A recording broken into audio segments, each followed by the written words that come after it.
One morning, Henry was feeling very sorry for himself. Sometimes he could pull trains, but sometimes he felt he had no strength at all. I suffered dreadfully, and no one cares. Rubbish, Henry, snorted James. You don't work hard enough.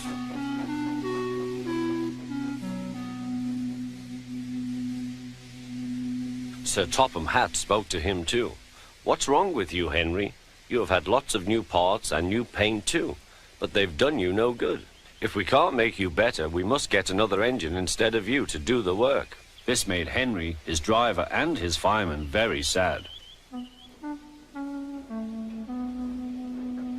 Sir Topham Hatt was waiting when Henry came to the platform.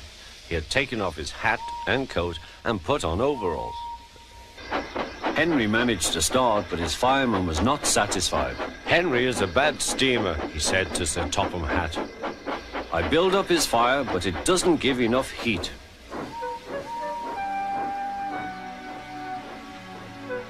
Henry tried very hard, but it was no good.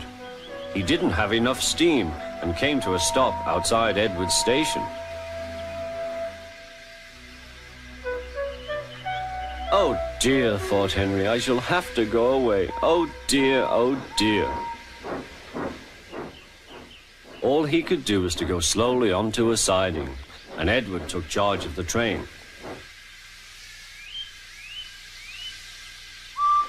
Sir Topham Hatt and the fireman went on discussing Henry's troubles. What do you think is wrong, fireman? Asked Sir Topham Hatt. Excuse me, sir, he answered, but the fact is the coal is wrong. We've had a poor lot lately, and today it's worse. The other engines can manage, they have big fireboxes. Henry's is small and can't make the heat. With Welsh coal, he'd be a different engine.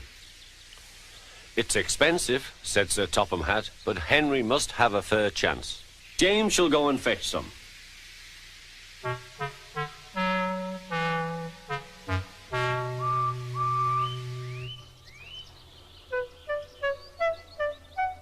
When the Welsh coal came, Henry's driver and fireman were excited. Now we'll show them, Henry, old fellow. They carefully made his fire, putting large lumps of coal like a wall round the outside. Then the glowing middle part was covered with smaller lumps. You're spoiling my fire, complained Henry. Wait and see, said the fireman. We'll have a roaring fire, just when we want it. The fireman was right. When Henry reached the platform, the water was boiling nicely, and he had to let off steam. How are you, Henry? Peep, peep, whistled Henry. I feel fine.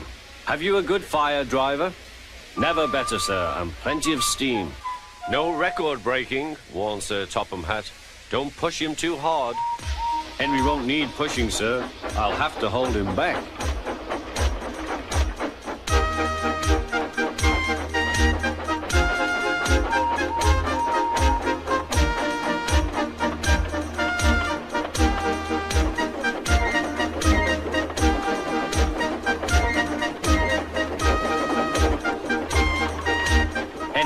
Lovely day. He had never felt so well in his life. He wanted to go fast, but his driver wouldn't let him. Steady, old fellow, he would say. There's plenty of time. They arrived early at the station. Thomas puffed in. Where have you been, lazybones? Asked Henry. Oh, I can't wait for dawdling tank engines like you. Goodbye.